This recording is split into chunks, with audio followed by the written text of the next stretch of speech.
Friends అందరికీ నమస్తే. నేను మీ మార్కండేయని. ఒక విషయం మీ ముందుంచడానికి వచ్చాను.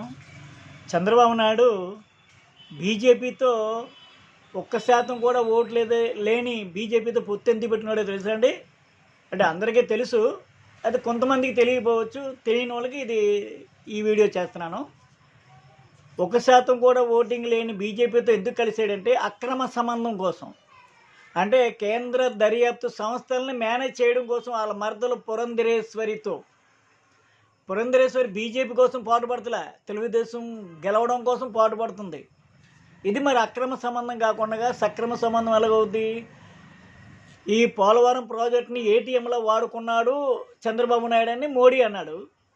ఈ మోడీ భార్యనే చూసుకోలేనోడు దేశాన్ని చూసుకుంటాడు అని కరుడు కట్టిన ఉగ్రవాది అని కూడా తిట్టాడు. వీళ్ళిద్దరూ మళ్ళీ కలిసి మరి సంసారం చేస్తున్నారంటే ఇది వ్యభిచారం అనుకోవాలా, సంసారం అనుకోవాలా? మీరే ఆలోచించేయండి. అట్లాగే బీజేపీ వాళ్ళు రూపాయి మార్పిడి విషయంలో ప్రతి కుటుంబానికి 15 లక్షలు ఇస్తానన్నారు. వేసారా? 2 కోట్ల ఉద్యోగాలు అన్నారు, ప్రతి ఇంటికి ఉద్యోగం అన్నారు. ఇచ్చారా? 14 సార్లు గ్యాస్ రేట్లు పెంచారు, డీజిల్ పెట్రోల్ రేట్లు పెంచారు కేంద్ర ప్రభుత్వం. అట్లాగే నిత్యావసర వస్తువులు సామాన్యుడికి అందుబాటులో లేకుండా పెంచారు మోడీ ప్రభుత్వం ఈ నిత్యావసర వస్తువులు. ఈ విషయం తెలుసుకోకుండా మోడీనంటే మనకెక్కడ పెంట తెచ్చి పడుతుందో అనుకొని చంద్రబాబు నాయుడు ఈ బాదుడే అనే కార్యక్రమం పెట్టి ఇంటింటికి వెళ్ళి ఈ రేట్లన్నీ జగనే పెంచాడని చెప్తున్నాడు. దరిద్ర గొట్టు మనస్తత్వం చంద్రబాబు నాయుడుది. కేంద్ర ప్రభుత్వం ధరలు పెంచితే 29 రాష్ట్రాల్లోనూ ధరలు పెంచింది కేంద్ర ప్రభుత్వం.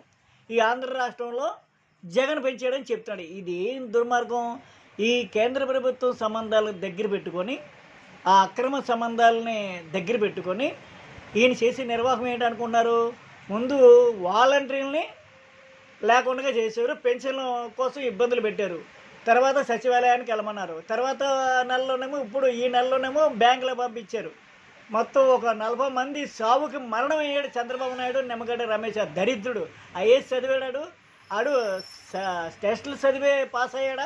దొడ్డిదారిని చదివేవరా రమేష్ నా కొడక? నువ్వు ఏంటి పనులేంటి? పేద ప్రజలను ఏడిపిస్తావా? ముసలిని చంపేస్తావా? దరిద్ర కొట్టు ఎదవ మందులు లేని రోగాలు వస్తాయి మీ ఇంట్లో వాళ్ళకి. ఈ ఎదబుద్ధులు అయ్యని చంద్రబాబు నాయుడు వద్దని మేము అంటలేదు. ఏం పనులు? ఐఏఎస్ అధికారిగా ఉన్నవాడు ఇలాంటి పనులు చేయొచ్చా? ఆయన ఏం చేశాడు? ఇప్పుడు 5 సంవత్సరాల నుంచి ఇస్తున్న పెన్షన్లు, 5 సంవత్సరాల నుంచి ఇస్తున్న ఫీజు రియంబర్స్మెంటు, విద్యా దీవెన, చేయూత, డ్వాక్రా గ్రూప్ లోన్లు, ఇవన్నీ కూడా అమ్మ ఒడి, ఇవన్నీ కూడా బ్రేక్ చేస్తారండి. అసలు తెలియగడతాను. మరి తెలంగాణలో ఎన్నికల టైంలో కూడా స్కీములు ఇచ్చారు. ఈసీ అక్కడ అదే ఈసీ, ఇప్పుడు అదే ఈసీ ఇక్కడ. అక్కడ నిర్ణయం ఇక్కడ నిర్ణయం, ఇదే నిర్ణయం అండి. ప్రజాస్వామ్యంగా వ్యవహరించాలి కదా అక్కడెక్కడాను. ఇది వేరే దేశమా, అది వేరే దేశమా? కొద్దిగా మైండ్ దగ్గర పెట్టుకోండి సార్. ఎన్నికల కమిషన్ సార్, కొద్ది సామాన్యులు మేము, పామరులు మేము. మాకు తెలుస్తుంది తెలంగాణలో ఈసీ ఒకలాగా, ఇక్కడ ఈసీ ఒకలాగా. అంటే ఎవరు కొమ్ము కాస్తున్నారు మీరు?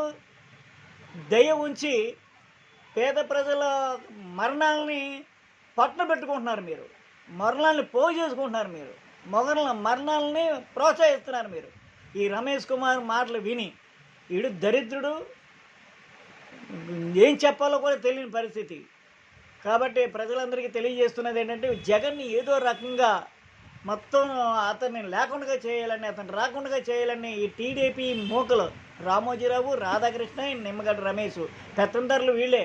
కాంట్రాక్టర్లు, అవినీతి అధికారులు వీళ్ళే కాంట్రాక్ట్ పెత్తందారులు. ప్రజలందరికీ నేనే ఒకటే విజ్ఞప్తి చేస్తున్నాను. ఈరోజు ఓట్లు లేని విద్యార్థులకి కూడా ఎంతో ఉపయోగం చేశాడు, ఎంతో అభివృద్ధి చేశాడు. విద్య వైద్యంలో మంచి చెప్పలేని విప్లవాత్మకమైన మార్పులు తెచ్చాడు జగన్. ఈ 14 సంవత్సరాలు ఏం చేశాడో చెప్పుకోలేని చంద్రబాబు నాయుడుకి ఓటు వేయకండి, ఫ్యాన్ గుర్తుకు ఓటేయండి. మళ్ళీ పేదల పరిపాలన వచ్చేలాగా చేయాలని మీ అందరికీ విజ్ఞప్తి చేస్తున్నాను. నేను మాత్రం వైసీపీకి మద్దతు తెలియజేస్తున్నాను. నేను ఏ పార్టీకి సంబంధించిన వాడిని కాదు. నమస్తే. ఫ్యాన్ గుర్తుకే మన ఓట్లు.